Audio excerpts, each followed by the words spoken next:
Okay. Thank you guys all for being here. I'm going to give a brief introduction for our speaker today, Amy Bruckman. She is a Regents professor in the School of Interactive Computing at the Georgia Institute of Technology. Her research focuses on online communities, looking at problems ranging from the nature of knowledge construction to technology ethics and current problems with social computing systems that exist today. She has received numerous awards and honors throughout her career, including many, many Best Paper Awards at CHI and CSCW. She is also an ACM Fellow and a member of the SIGCHI Academy, which is a kind of a special recognition for folks in the HCI area. And we're very lucky to have her here in person for this talk. So with that, let's offer a warm welcome to our speaker, Amy Bruckman. Thanks so much, Kristen. It's great to be here. I have had an amazing day. You all have so many brilliant people here, and I have no brain cells left because you all asked me really interesting questions since 9 a.m. this morning with no break. But I'm appreciative of the warm welcome, and I only tried to hire one of the people I met today. I think I could have gone for a couple, but I'm going to follow up on that one. Y'all are amazing, and it's a pleasure to be here. My talk today is called Extreme Groups Online, How People Arrive with Real Problems, Find Support, and Internalize Toxic Ideas. I'm going to talk to you today about three different studies I've done. The first is of the chemtrails conspiracy, which the first author is SIGCHI Zhao, and some of you may remember SIGCHI as someone who worked with Stephen for a while. The second one is a paper about why people join men's rights groups on Reddit, and that's currently under review. And the third is from my CSCW 2024 paper about why people take strong positions on gun policy. And I believe, you know, as I worked on these three projects, it gradually dawned on me that something connects them, that in some ways we could say that they were in fact shedding a light on the same underlying phenomena. So I want to try and convince you that there's a connection here. As a result, I'm going to try and pull a thread through these three studies and connect them.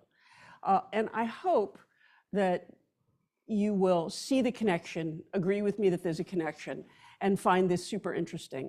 On the other hand, if you don't agree there's a connection, this talk may puzzle you completely. Why did she give a partial overview of three separate studies instead of just going into one in depth? So I'm slightly nervous about the talk.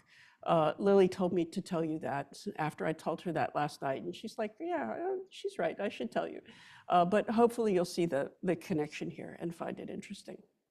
So the first study I want to talk about is a study of people who believe in chemtrails. Our research questions were, why do people believe conspiracy theories in general and the chemtrails conspiracy in particular?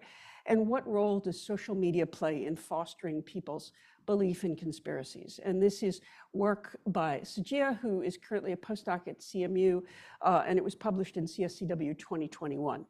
So for those of you who aren't familiar, chemtrails are the visible condensation trails behind airlines, and people believe that they are deliberate spraying. And there are a variety of reasons why they believe chemtrails are deliberate spraying. Some people believe it's for climate control, either that it's causing global warming or trying to stop global warming. And some people believe that the spraying is for deliberate depopulation. One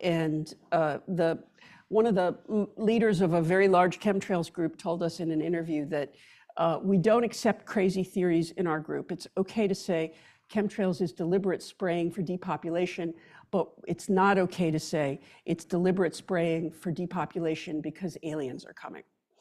They have standards for, you know, truth and what you're allowed to talk about in the chemtrails group. The chemtrails group is chemtrails conspiracy is surprisingly widely supported. One survey found that 10% of people surveyed strongly believe it, and there is no effect of party affiliation or strength of partisanship on belief in the chemtrails conspiracy. We interviewed 20 people, 17 men, 3 women, and we found 13 believers in the conspiracy. And fascinatingly, we did not expect this when we started this study, 7 ex-believers. And I apologize, I'm not going to have time to talk about the ex-believers and how they got out of the conspiracy, but please check out SIGCHI's excellent paper for that. People were surprisingly eager to talk to us about chemtrails.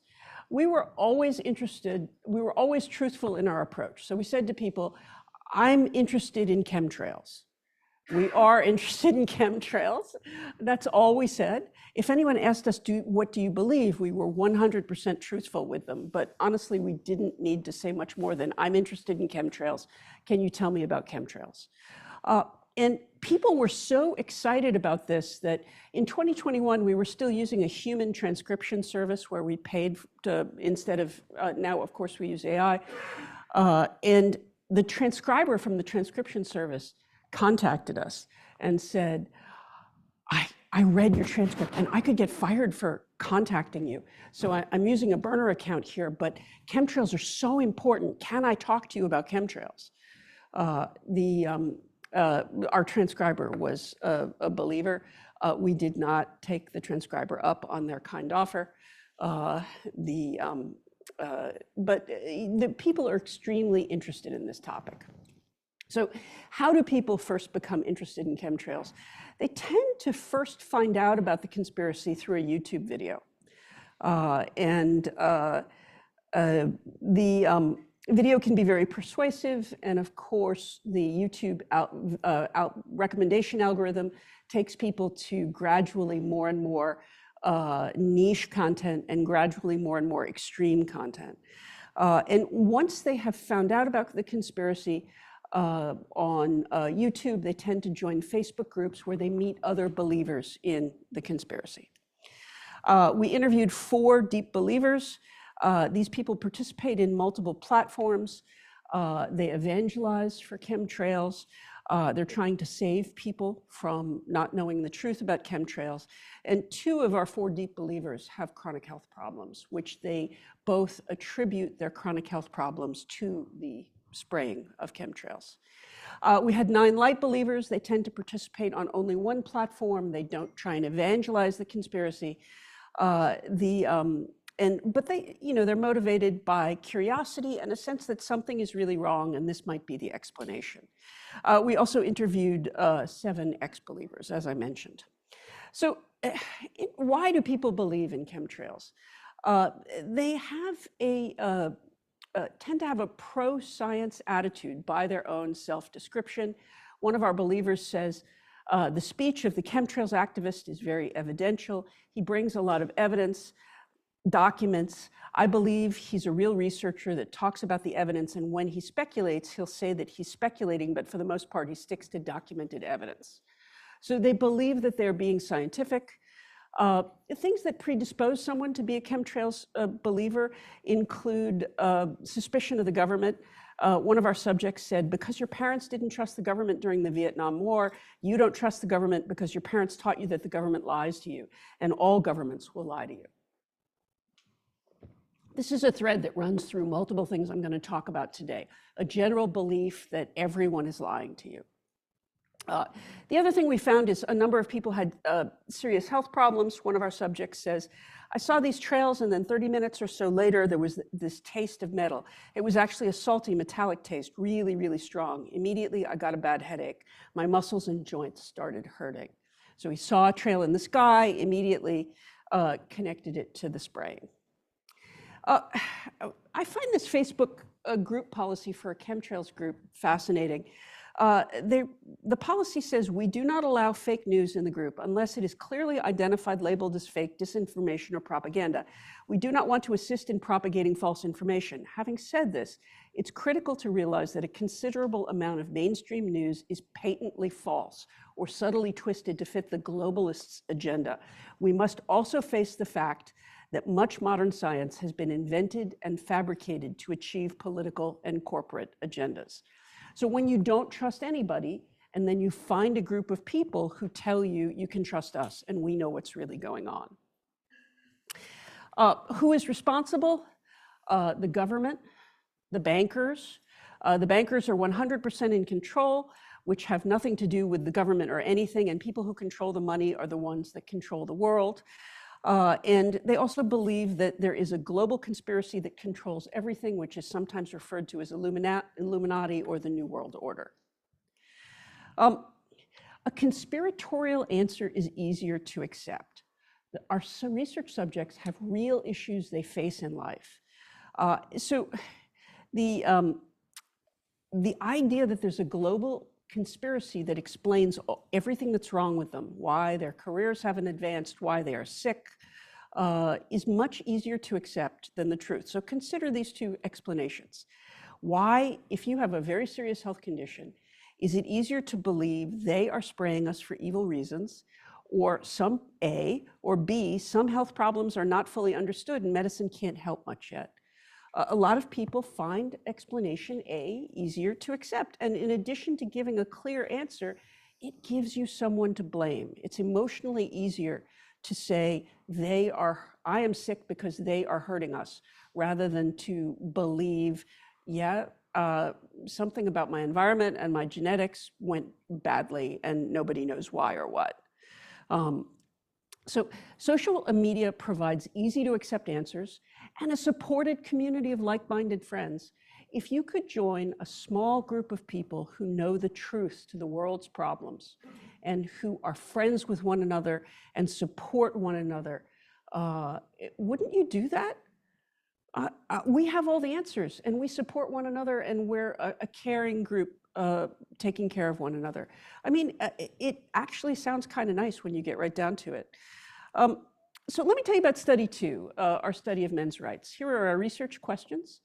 What do people talk about on discussion groups like the men's rights subreddit? How misogynist is men's rights? And how does this compare to the rest of Reddit? And why do men participate in men's rights? And how do they make meaning of their experiences as a group? And this is, the lead author here is Keavin Connolly. And my partner in crime and co-advisor is Eric Gilbert at University of Michigan, and this is work under review. So this is a mixed method study. We did topic modeling to characterize what kinds of things men's rights participants talk about. We did some misogyny detection using a validated classifier, which showed that, yes, indeed, discussion on the men's rights group is more misogynist than the rest of Reddit. And we can tell you in detail in the paper about how different groups are more or less misogynistic. We're doing some survival analysis about what leads people to become members of men's rights. Can we look at their total Reddit participation? And this is using data from 2022 and earlier, before the API was shut off. So we're looking at the complete data set of Reddit 2022 and earlier. And we can do some fun survival analysis to see what leads people to join. And finally, most importantly, what I'm going to talk about today is we interviewed members of men's rights. Why do they join and what value do they gain from their participation? So the Manosphere is a group of loosely connected discussion groups about men's issues that spread misogynist and anti-feminist worldviews. They share some beliefs, but they behave differently. Some of these are the group of pickup artists, incels, red pillars, men going their own way. The men's rights activists are less toxic than other groups we found, but still very misogynistic. One of our participants says, everyone in the Manosphere believes that the game in society, like the gender game, is rigged. Men's rights people want to fix the game. Men going their own way have just given up, and red pill is like trying to win a game that's rigged. Men face legitimate gender-based discrimination in society. Absolutely legitimate. For example, men experience sexual assault, and when they tell a friend that they were the victim of sexual assault, people say absolutely horrible things to them like, I bet you enjoyed it. There are legit men's issues that men need to talk about, that men need support for, that we need global policy changes to protect men of all ages from these issues. This is a legit thing, folks. I know a lot of people come to this topic and are like, oh, they're awful. Well, you know what? They come into these groups with legit issues. Some of them are victims of sexual assault. They face more disproportionate amounts of military conscription. There are unrealistic expectations of hegemonic masculinity. They're disproportionately incarcerated. They're way more likely than women to commit suicide. There is an epidemic of suicide among men. So they come to these groups with legit issues that need to be discussed, that are important. And yet somehow it ends up really toxic. And it doesn't necessarily have to. It doesn't follow that talking about, gee, are divorce laws treating fathers unfairly still in some states, doesn't need to lead to people saying they hate women or hate feminism, and yet somehow it does. So one example was one of our research subjects came to the group Men's Rights because his brother was accused of sexual assault, fired from his job, and ostracized from the community. Now, he believes his brother to be innocent. I can't pass judgment on whether his brother was innocent, but the younger brother believes his older brother is absolutely innocent. Once you come to the group with a legitimate issue like this, people receive a warm welcome. They receive support. I'm so sorry for what happened to you, and we, your brothers, are here for you. And then only misogynist explanations are upvoted, and any effort to give a non-misogynist, not anti-feminist explanation is downvoted to oblivion. So these people come to the groups with legit issues that they should be able to talk about, but once they're there, they learn misogyny and they learn that feminism is the cause of all evil. So here's an example from a discussion on the subreddit. There was a young man whose sister, this is not one of our research subjects, it's a posting on the sub. There was a young man who posted that his sister said if he didn't give her a piece of pizza, she would tell everyone that he assaulted her, sexually assaulted her. So, okay, very not cool. Sister should not have done that. No question about that. But the advice he got on the subreddit was that he should cut off all contact with his family permanently. Nobody said, hey, could you talk to her and tell her, I know you were joking, but that was very not cool. Nobody said, hey, it's a teenage squabble, just forget about it. Nobody, and people tried to come into the conversation and say, look, tell her cut it out, but it's not a big deal. And that got downvoted to oblivion. You cannot say anything other than the consensus of this community was cut off all support with your entire family, all contact with your entire family, because obviously these people are awful. People come to the group with legitimate issues. Only extremist answers are allowed within the group, and over time they begin to internalize those extremist answers. Maybe women are out to get us. Maybe feminism is to blame. Many hold more moderate views. And they hold more moderate views than they're willing to post in the online environment, but they fear disapproval, and they don't realize that many people hold similar views. So there's the phenomenon in sociology is called the spiral of silence. I don't want to tell you that I secretly believe that some gun ownership might be okay, because my friends are all anti-gun, and I wouldn't want you to know that I hold that view. You have the same view, and you're not saying it either. But we don't know that we both have more moderate views than we're expressing in the online environment. So there's something about this study that I need to draw attention to, and that's, hey, we took a bunch of extremists and said, so I'm a researcher, will you tell me about your beliefs? And they said very reasonable things. Wait. Could it be that the context of the interview is shaping their answers somewhat? Of course, the context of the interview is shaping the answer. So you could call that a methodological limitation, or you could call it the entire point of the study. So the point is, the things they will say in polite company, like when talking to us, are dramatically different from the things they say online. And that's the point. The online context gives them social permission and encouragement and even a mandate to say extremist things. And in other contexts, they say much more reasonable things. So the context shapes the views that people express and embrace. So study 3 is a study of people talking about guns on Reddit. We did some topic modeling to figure out what kinds of things people talk about when they talk about guns. And we interviewed members of different kinds of gun groups. Our research questions here are, what are common themes of online gun politics discussions on Reddit? What motivates individuals to contribute to contentious discussions about guns online? What are the barriers to meaningful political discourse surrounding the topic of guns? And what are the advantages and disadvantages of Reddit as a platform for political discourse? And this is work by Rijal Magu and co-advised by Dee Yang, who is now at Stanford, and was published in CSCW 2024. So talking to the other side is constructive.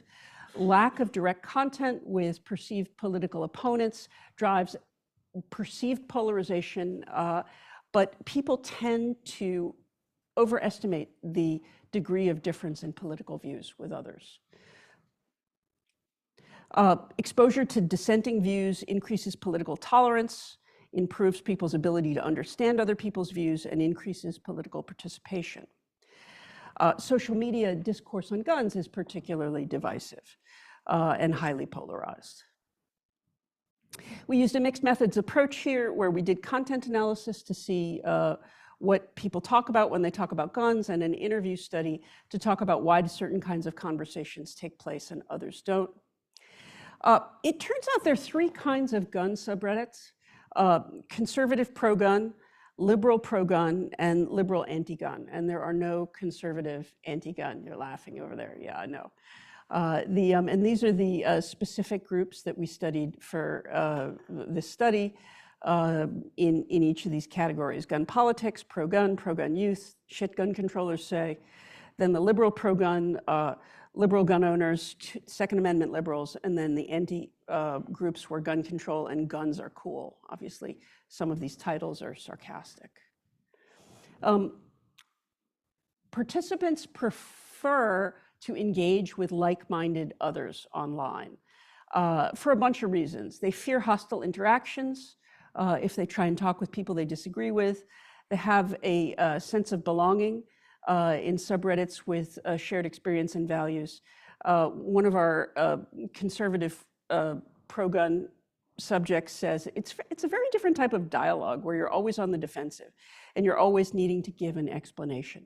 It's not worth trying to talk to the other side because it's just exhausting. The Reddit features impact the discussion significantly. Communities penalize opposing views. Unpopular posts can be hidden, unpopular comments can be collapsed, and you can get downvoted to oblivion and back, and that can impact your ability to be seen on all of Reddit. By the way, it's increasingly true that if you accrue enough downvotes, more and more of what you say gets automatically hidden, not just in one group, but in all groups. One of our liberal anti-subjects says, I don't participate on any other subreddits because they're particularly affected by brigading, where we have an online army just downvoting your posts, just harassing people who are for gun control. So based on our study of posting about guns in these various subreddits, I decided to create my own gun subreddit. I am the proud owner of the subreddit Guninsights. The purpose of the subreddit is for civil discussion of gun issues, talking with people you disagree with. And I got good news and I got bad news. The good news is initially the discussion was a little bit contentious, but we made it heavily moderated, and over time, people have internalized the norms, and people are generally quite civil to one another, to the point where there was a conversation that broke out last week that got a tiny bit contentious with a new member, and other people in the group said, hey, cut it out, we don't behave like that here. kind of beautiful thing to see. That's the good news. The bad news is last month there were 165 members of the group. This month there are 166 members of the group. And next month, the chances for 167 are 50-50. There's not a lot of activity. And there are a bunch of explanations for this. One is that we haven't publicized it well, which is true. I don't quite know how to draw people's attention to it. I cross-posted a couple times to the pro and anti-gun groups, and then I thought maybe I shouldn't do that more than once. But the deeper reason, I think, is that we didn't do user-centered design. We didn't go to people and have them say, you know, what I really want is to talk to people who disagree with me about guns. No, nobody said that. They don't want to talk to people who disagree with them about guns. We're saying, hey, maybe if you talk to the people you disagree with, maybe you'd learn something. I bet you might find it interesting. And they're like, yeah, no, I want to talk with my peeps. We know they're trying to take away our gun rights, and we're going to fight hard to protect our gun rights. Or we know guns are a scourge on society, and we're going to fight hard to get rational gun control. I want to talk to the people who agree with me. They don't necessarily want to talk to the other side. So I don't know how we move past that. The other thing that has kept activity low on Gun Insights is that none of the news is really that interesting. There's another mass shooting. Congratulations. What is there to talk about? Nothing. Nothing pro, nothing anti, nothing, yeah, no, it's a day ending in Y. Someone shot someone, or someone shot lots of someone's. A lot of the gun news is not really news. The only thing recently that was really news that we generated a lively discussion about was when a shooter's parents were arrested for negligence in him obtaining a gun. And that generated a lively discussion because that's a policy issue that is genuinely new that we could all sit around and talk about. And from multiple political points of view, we had a very nice discussion about, does this help or does this not help? I've been fascinated by the extent to which the pro-gun folks, I come from a pro-gun control perspective myself, but I have learned things from the pro-gun folks on the subreddit, things that I just hadn't thought of before. I find it genuinely eye-opening, all the stuff I didn't know. Yeah, I'll give you one little example just to explain. In many states, there's a law that says if you have a gun licensed to you, it either has to be on your person or in your house where you know where it is. You must have control of your weapon at all times. You must not give it to someone else. Now that seems reasonable, right? Does that seem reasonable to all y'all? Yeah. Except there's a problem, which is that most gun deaths are suicides.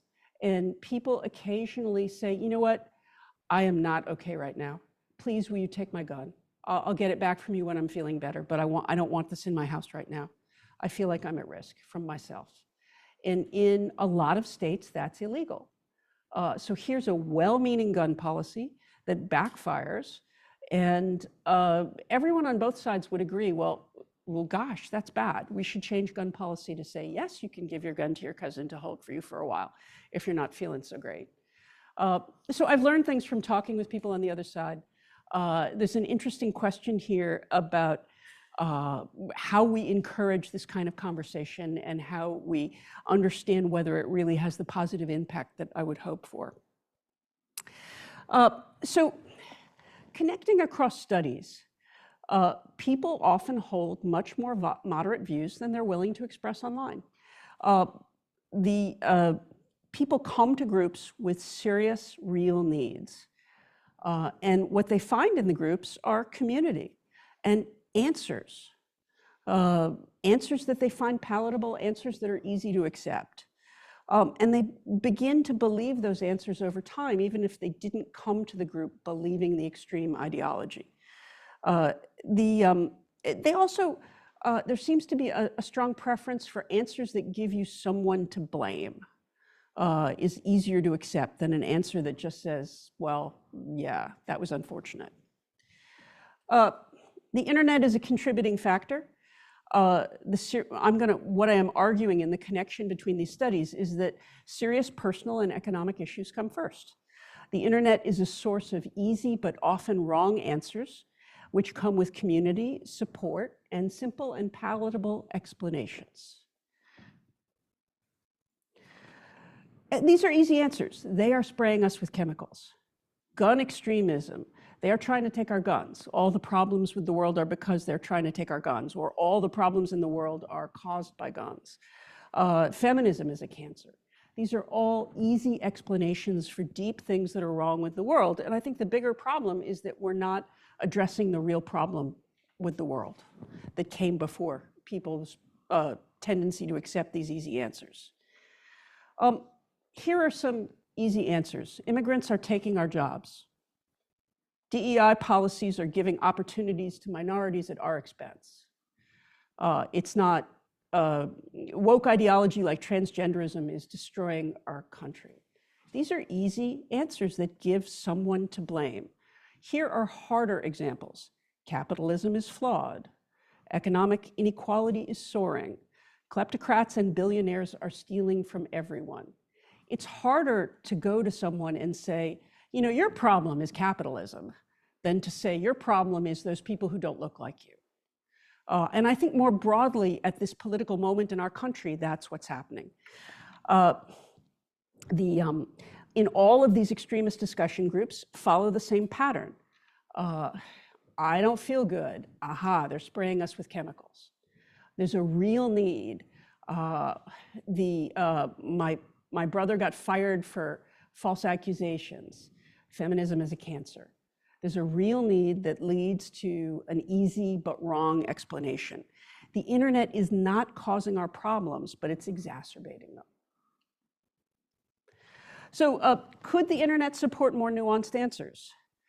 My take on this, you can see chapter 9 of my book, which is available free on my webpage, not if it's steered by neoliberal surveillance capitalism.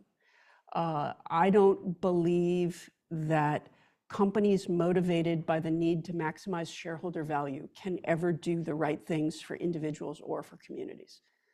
You know, you're making all your decisions based on what's going to increase your advertising views. You're never going to do the thing that lowers your ad views in the name of truth or in the name of kindness or in the name of community. You're just not. It's not possible. It's not that it's hard. It's literally not possible.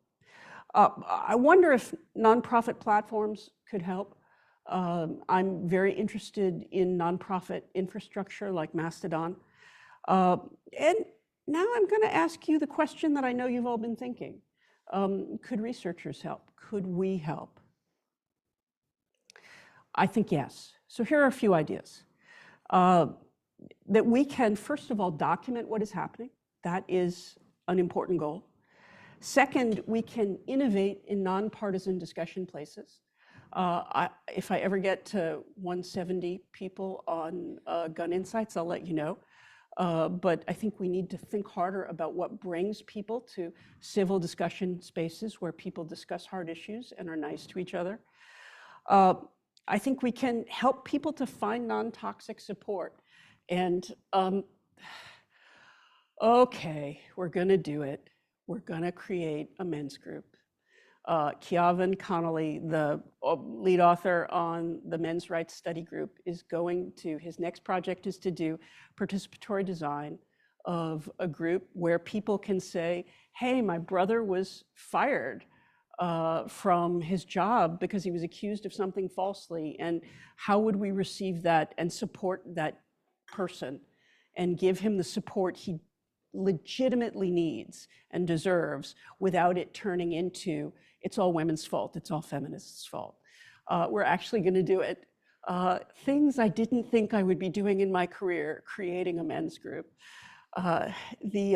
I tend to be very hands-on in all my online community work. Some of you know that I'm an active Reddit moderator, that I run a variety of groups. Participant observation is a key to my method.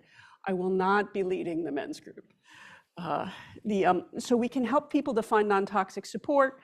And I think we also need to innovate in reliable information sources, that we really need metadata on the provenance of actually everything. And the title chapter of my book, Should You Believe Wikipedia, is free on my webpage if you're interested in more on that thought. But I think there are things that we as researchers can and must do to address the current moment in our history. So I want to thank my students who led the work I presented today, Kiavan, Rigel, and SIGCHI, my co-advisors, Eric at Michigan and Dee at Stanford. I want to thank Meta, my sponsor, and Kristen and Matthew as my awesome hosts, and thank you for listening.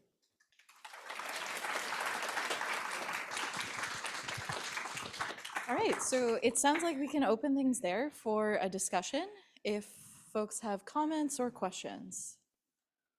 And I will run around. Did you interview your Folks will be able to hear you online if you. Did you interview your subjects online or face to face? Online, mostly on Zoom. So, on Zoom. So But on video, on audio, occasionally we do interviews in text. The text interviews are less effective, and I have a methods paper on that if you're curious. just wanted to know if you determined that the person you were interviewing was who they said they were. You know, the more you study, the more extreme the content you're studying is, the greater the chance that someone is messing with you is. It definitely goes up. I believe all our subjects were truthful with us. I did an earlier paper years ago on the subreddit Kotaku in Action, which is a pro-Gamergate subreddit, where I'm pretty sure of the opposite, that some people were messing with us. So, you know, it's related to the topic. You know, the chemtrails people in particular, all we said was, I'm interested in chemtrails. And they were like, oh my God, I want to tell you about chemtrails. Right down to our transcriber. So It's kind of gender neutral, but what I'm wondering is, in your men's rights groups, yeah. were they men, or were they men and women, or were they women masquerading as men? Or? You know, we did have one woman in our men's rights study. And I can't remember whether we excluded her from the sample or not. It's in the paper. We debated whether to exclude her from the sample. She was someone who had experienced extremely toxic behavior on another group and came to men's rights to say, hey, can't we all just get along? And was doing something in the spirit of our study. And we enjoyed talking with her, but she was definitely an outlier. So we either left her in the paper as an outlier or excluded her. I forget which, but the methods section definitely explains it. Thank you. Yeah.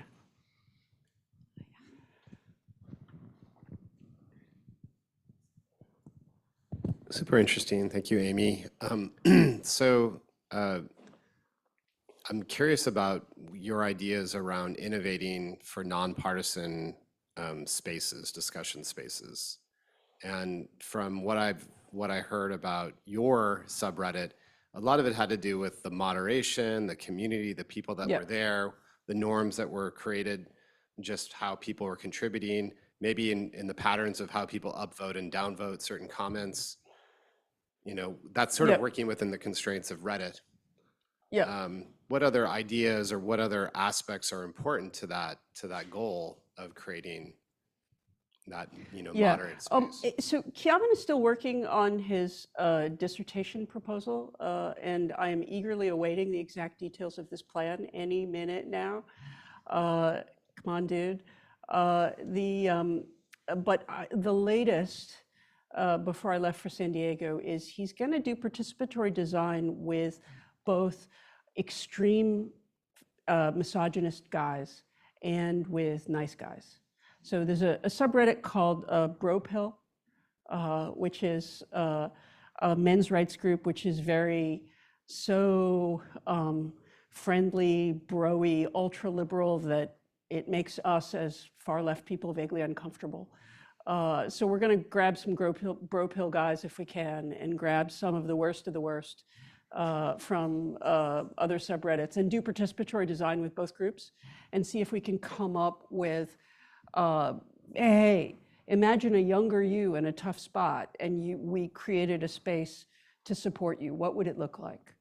And, of course, there's always the dilemma in social computing research that if we use an existing platform, we're constrained by its affordances.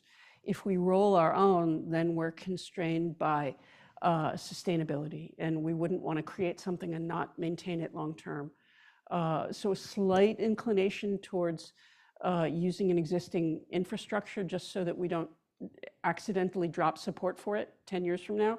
I mean, we can keep it going for 10 years, but after that, all bets are off. So if we don't want to leave people stranded, we might be stuck with it existing, but it's always a hard call in this kind of research. That's all interesting. I'm just curious. I think you really hit on something when you said people don't want to engage with the opposite viewpoint, and there's a lot of reasons for that. What are your ideas for how to get people to want to do that, to make, The men's rights case is a great one because I don't think none of our subjects said, I've always hated women, and I was so happy to find a group where other people knew the truth that women are evil. No one said that, not a soul. They said, gosh, my brother got taken advantage of. My brother got the short end of the stick. That wasn't fair. And they learned to hate women in the group. So I think if we caught them before they learned the hate values, that they might want to come, hey, you're a guy and you were sexually assaulted. Yeah, we can support you. That's not fair. And it's so awful the way people react to that. And let me tell you, I think they would want to come, which is different than the talking about guns where they don't want to come. So there's some differences between the topics there.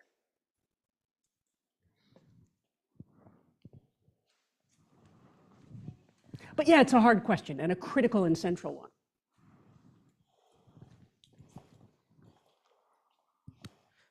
Certain platforms, especially those like TikTok and Meta recently, some Reddit as well, have been classifying things less and less as extremism. So you might be aware of, now you can talk trash about immigrants, talk trash about transgender people, and perfectly within their guidelines. I was wondering, with these changes in how policies define extremism and what is considered extremism in this very kind of hectic political climate, how do you account for what counts as it and what doesn't? And I'm not arguing that it is or isn't because, I have my own viewpoints. It's just, is there any considerations in these studies or other studies for this kind of ever-changing landscape of what is and what isn't considered extremism as time progresses? Yeah, I mean, I think the answer is pretty straightforward, that we need different spaces with different rules. And I would like a space that honors my values. And that also means that I have to let Gab continue to exist. Now, would I like alt-right sites like Gab to go away? Yeah, I would. But I think what we get, if we're lucky, is 1,000 flowers bloom. What I would like to see those spaces owned in a nonprofit way, so that a billionaire can't buy them and change the ideology and mess with people's investment in building up a following and friends and a network. And, and I think maybe one of the smartest people I've ever met is probably Cory Doctorow. And if you haven't heard his writing on inshittification, please go listen to his podcast about it on the podcast On the Media. How platforms inevitably get worse and worse. I think that's going on, and what we need is to own the nonprofit platforms. But that means investing energy, and it also means accepting things with less polish than, hundreds of thousands of employees can make something pretty beautiful, which is a little different than what Eugene Rochko can do all by his lonesome. And on following that, sure, there are numerous platforms now that are emerging that are run in a rather nonprofit way, like you mentioned. Mastodon, I'm pretty sure Blue Sky is also technically a nonprofit right now, or is moving to a nonprofit, at least their protocol is. I was wondering, how do you think, I mean, the biggest issue is obviously going to be making people move to these platforms, but how do you think people might be motivated or might want to move from a platform, because you still see people who are, on the far left or are on the left on X, on Twitter, and refuse to move, whether it be for one reason or another. There's just little segments that are migrating over to Blue Sky or Mastodon, et cetera, et cetera. I think more and more people are leaving X, and it happens when people like the National Park Service moves to Blue Sky, when institutional accounts move to better platforms, other people will follow, and they have to get off of the bad platforms. Eric Gilbert and I, no, this is a paper Eric did without me. Eric Gilbert, without me, did a paper years ago on, okay, I'm getting confused. Eric's papers and the papers we did together, it all blends together after a while. My partner in crime. Eric did a paper years ago on the banning of toxic groups, extreme toxic groups, Fat People Hate, and Coontown, a racist group. And what he found was that banning those groups lowered the total amount of toxic speech on the entire platform. And the same people who had been behaving badly in the bad group, when the bad group was gone, behaved better on the rest of Reddit. That's finding number one. Let me give you finding number two. The first paper is by just Eric, the second paper is by both of us. We did a paper on quarantining. So Reddit does this thing where for some subreddits, it puts when you try and go to the subreddit, it puts up an interstitial page. And this is true of, I lose track after a while of which ones have now been banned versus which ones have been quarantined. A quarantine subreddit, if you go to the subreddit, it'll say, are you sure? Do you really want to go here? So they unindex it, so you can't search for it, but you can still go to it directly by typing the full address to the group. And when you get to the group, it says, are you sure? And here are some other groups that are less nasty, and this place is dark and scary. So we found that, and this is the lead author, and this is Shogun Javer at Rutgers, our former student. Shogun found that when you quarantine a group, you dramatically reduce the number of new people coming to the group by 80%. The number of new people coming in drops enormously. However, for the people who stay, the toxicity of their speech stays the same. So it's just as nasty, but new people aren't coming in.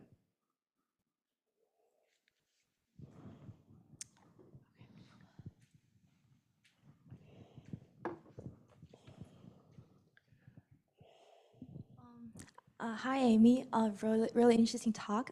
You mentioned about your passions about innovative, non-partisan communities. I'm also curious about your opinions of moderation, specifically on extremism. So there's lots of extreme views, online, but one aspect from First Amendment, there's freedom of speech, but on the other hand, there's lots of negative impacts of extremism. What do you think about that? Yeah, I mean, Americans are really weird about this topic, right? In most of the world, hate speech is illegal. There are things that you can say in the United States that you cannot say in Canada or Germany. I mean, flat out Nazi statements and Nazi imagery is legal in the US and illegal in Germany for sure, and in a number of other countries.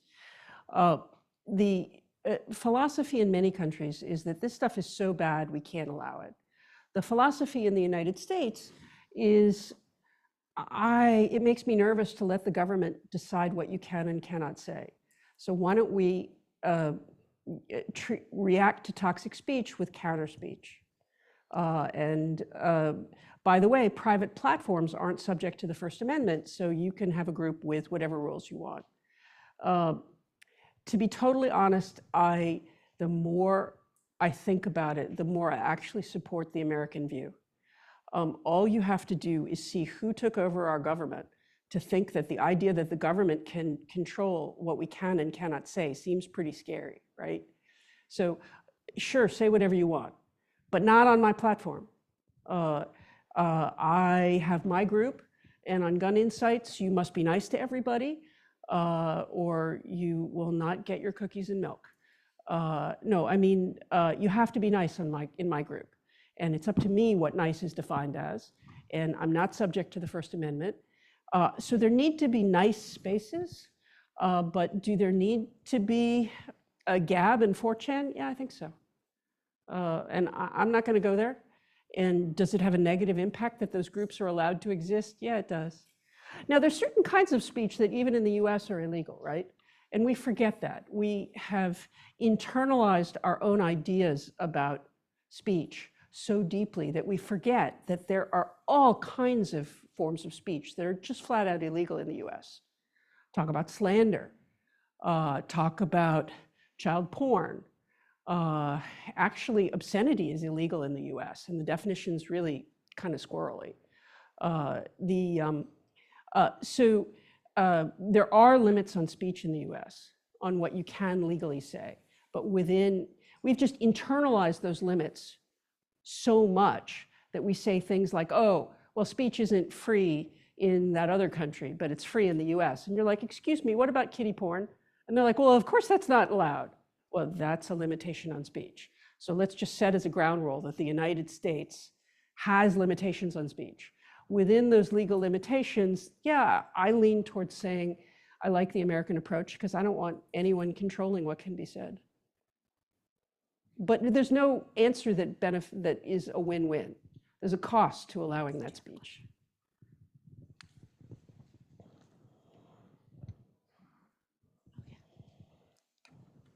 Hi.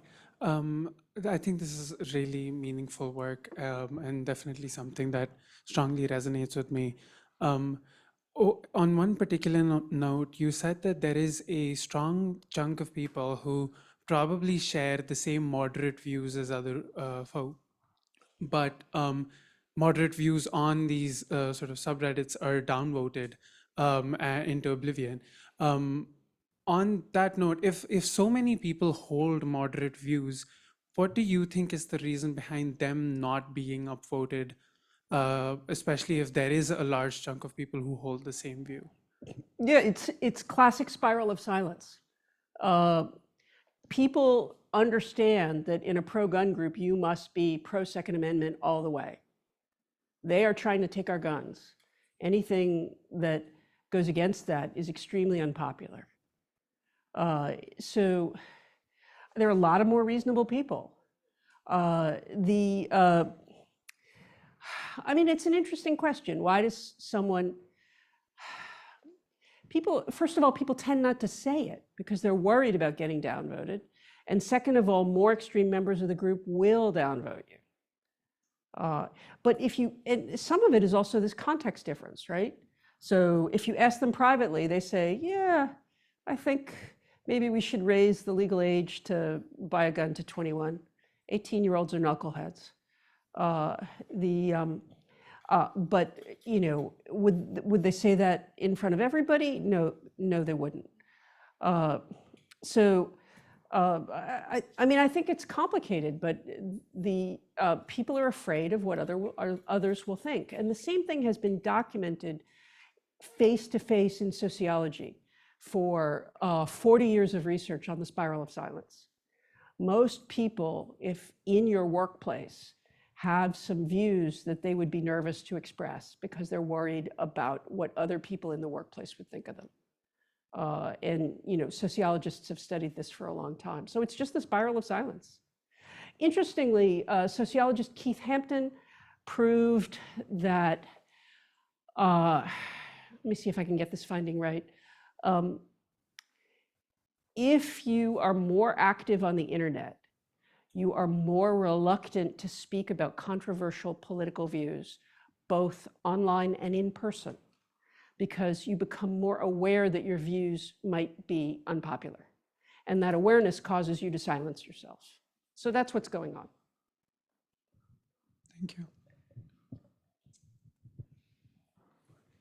Other comments or questions?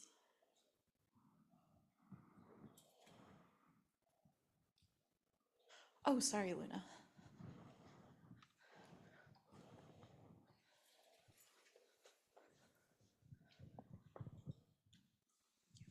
Sorry, just one more question on one point that you mentioned.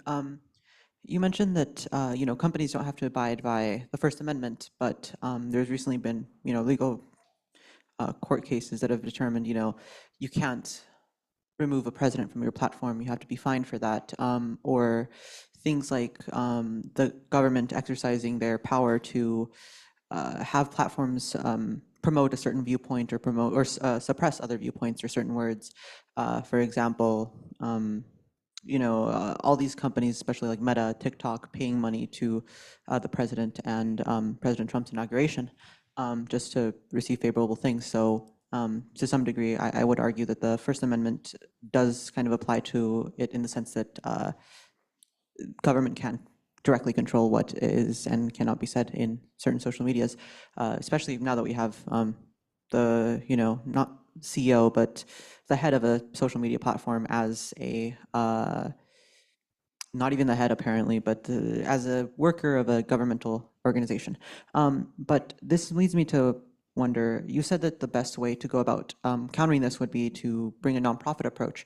But if the government itself can determine what is and isn't a nonprofit, and the IRS, which now is more tightly controlled by the executive branch than ever before, can determine what does and does not constitute a nonprofit, how do we remove the government and their hold of what is and isn't free speech onto our platforms? As there's other governments in the world that have exercised these rights, and we have seen that citizens of these countries are perfectly content with the censorship, or not perfectly content, but mostly prefer the censorship over convenience. So I think my main answer is there's a lot of stuff happening right now which is patently illegal, and how long it will take to undo it is unclear, but it will be undone, mark my word. It's going to all be rolled back, but the damage is going to be colossal, and the timing to undo it all is going to be exhausting, okay?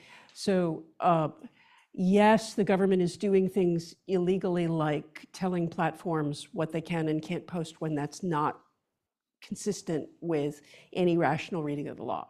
But the law says what the law says. You can have a private party and say, you may not use the letter J in my forum because I don't like it. That's allowed, okay? You can make any rule you like. So, I mean, I'm not an expert on the limits of some anti-discrimination laws, which may or may not impact that. But yes, there's some illegal stuff happening. And the answer to that is it's illegal. And in terms of nonprofits being the solution, I don't think it's the tax status that matters. It's the motivation.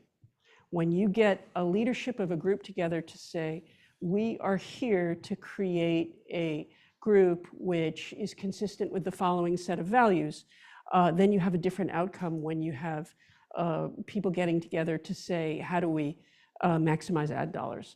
And an advertising-funded site is infinitely more problematic than a subscription-based model.